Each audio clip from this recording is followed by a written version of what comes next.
For clarification, I'm a guy, and this happened in my early 20s. Before I start, I need to provide a little backstory. I grew up living a very sheltered life, usually only leaving the house for grocery runs and doctor appointments. I didn't even go to school. My mother decided it was best to homeschool me. I was, and still am, very socially awkward as a result of my upbringing, though I'm getting a lot better. Fast forward to adulthood. I was eager to leave the house and get out on my own, so I decided to get my commercial driver's license so I could see as much of the world as possible. Besides driving long hours and the occasional night of having trouble finding a halfway decent place to park at the end of the day, I enjoyed it all. One night, I was pulling into a truck stop to park for the night. As I was taking my dog out to do his business, I passed by the truck next to mine. It had its driver's side window down, and the driver was sitting in the seat. He called out to me as I passed, complimenting my dog and asking if he was friendly. I thanked him and informed him that my dog was shy around strangers. Being that I sat in a truck all day with no human interaction besides the occasional honk or a guy flipping me off for being slow, I longed for conversation. So I told him, "I'll be right back." A few minutes later, after putting my dog in my truck, I walked over to talk to my parking spot neighbor. We chatted for a while, with him in his chair and me sitting on the top step on the side of his truck. After about 20 minutes, he asked me if I noticed that his arm had bumped mine 7 times. My arm had been resting on top of his armrest as I clung to the side of his truck. This surprised me. I hadn't noticed it at all. Thinking back on it, I believe he was testing to see how situationally aware I was. I told him I hadn't noticed. It was cold outside, considering it was the middle of winter, so he invited me to sit in his truck to continue our conversation. This is where I should have had alarm bells ringing in my head, but growing up so sheltered, I was too trusting of people. So I entered. We continued to talk, though the conversation started crossing lines with questions that were too personal for me. He asked things like, "What's your phone number? Who are your parents? What were your grandparents' full names? Where do you live?" Regretfully, I answered him, but thankfully, I at least had the sense not to give him my address. We had also swapped seats during the conversation.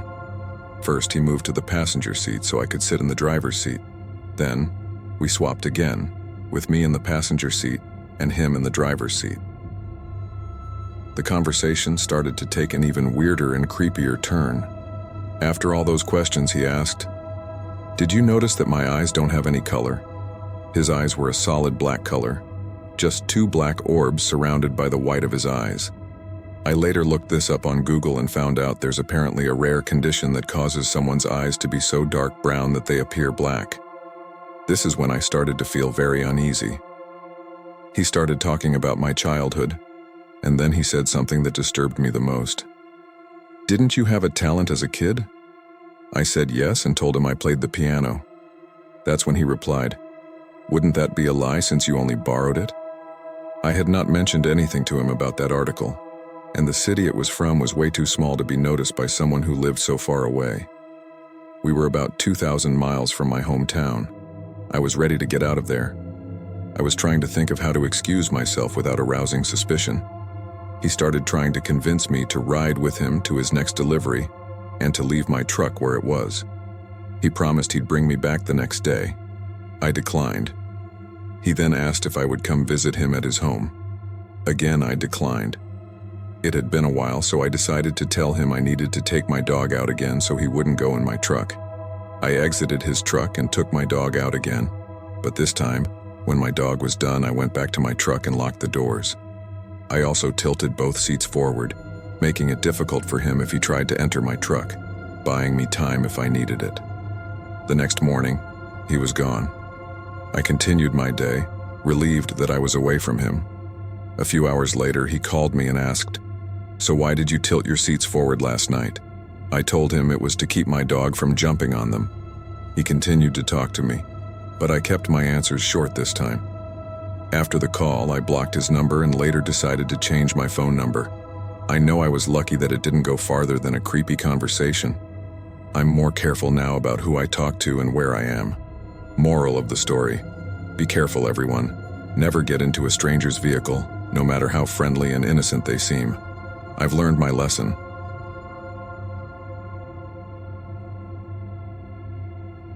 I've been a trucker for various companies for the better part of 15 years now.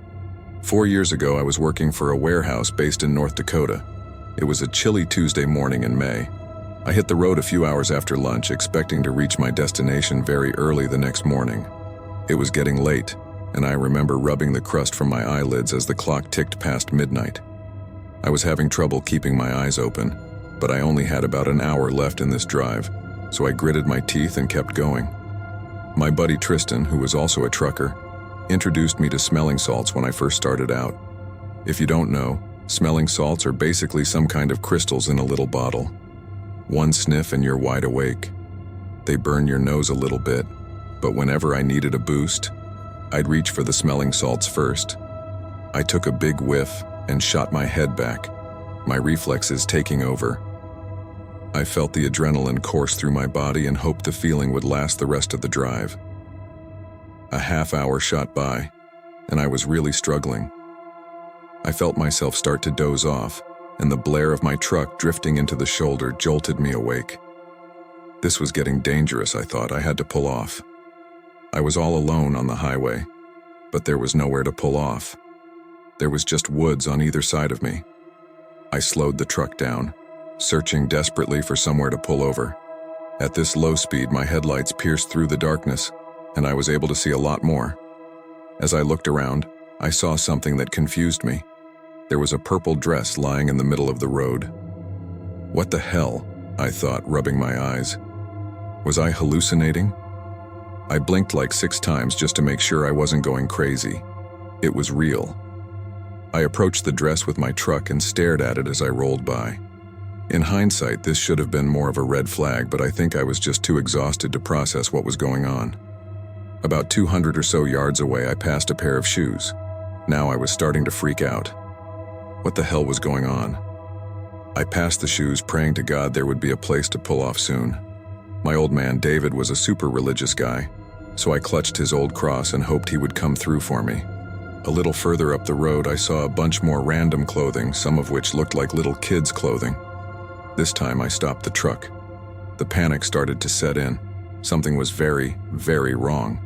I sat in the driver's seat with the truck at a standstill, expecting something to happen, but it never did. So, I did what my instincts told me to do. I stepped out of the truck and went to inspect the clothing. I still remember the feeling of the chilly morning air piercing my skin, which definitely helped my exhaustion. I approached the pile as cautiously as I could.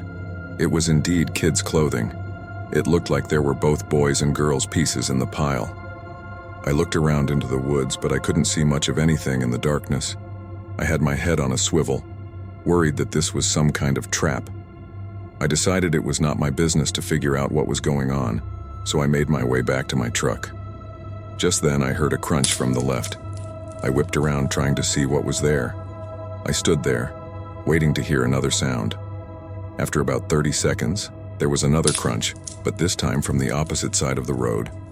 My survival instincts kicked in and I sprinted towards the truck. I jumped into the front seat, but just before I slammed the door, I heard a child scream ring out. I froze, my heart bursting out of my chest. I was caught at a crossroads. I wasn't going to fight some random people in pitch-black woods, but I couldn't just abandon some helpless kids either. Before I could make a decision, another almost identical child's scream rang out. Without thinking, I turned the truck on and pointed its nose toward the spot in the woods where I heard the noise. My headlights lit up about 30 yards into the woods. There were 3 or 4 people, one of whom was holding a massive speaker. They ducked behind a couple of trees as my truck lit them up, but I had exposed them for just enough time to make out what they were doing. They hid from the light before I could really make out any distinctive features, but I swear on my old man David's grave, they were holding up a speaker, trying to lure me into the woods with a fake kid screaming. I was just in shock. I sat there staring at the trees those people had just hidden behind. I reached for my phone to call the police, but before I finished dialing, I heard a thump from the body of the truck. Someone had thrown something from the other direction. I was done. I turned back to face the road and slammed on the gas. As I sped off, I could make out a person on the other side of the road. He shouted something I couldn't understand before launching something at the truck that cracked the glass of my passenger side window. I drove the final hour in silence. I was too scared to process what had just happened, but there was no way in hell I was stopping to sleep in those woods. I completed my delivery and then knocked out. I must have slept for 10 hours straight. When I woke up, the first thing I did was call the police, who told me they'd investigate those woods and give me any updates. I then thought about the whole thing and how stupid I was to get out of my truck. I should have just minded my own business, but the thought of some kids being kidnapped or worse was just too much for me to ignore. To this day, I still have no idea what those people were trying to do. I don't know why they didn't just rush me when they had the chance, or what they were planning to do to me if I ran out into the woods after the kids screaming. In all my years of being a trucker, nothing has ever come close to being as strange or downright terrifying as this experience.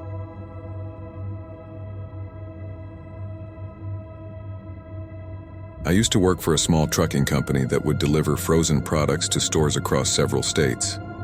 For the most part, I would do 3 or 4 deliveries before heading back to the warehouse and then home. Every once in a while, though, we would have a long delivery round where we ended up too far to head back that same day, so we would have to sleep somewhere overnight before heading back.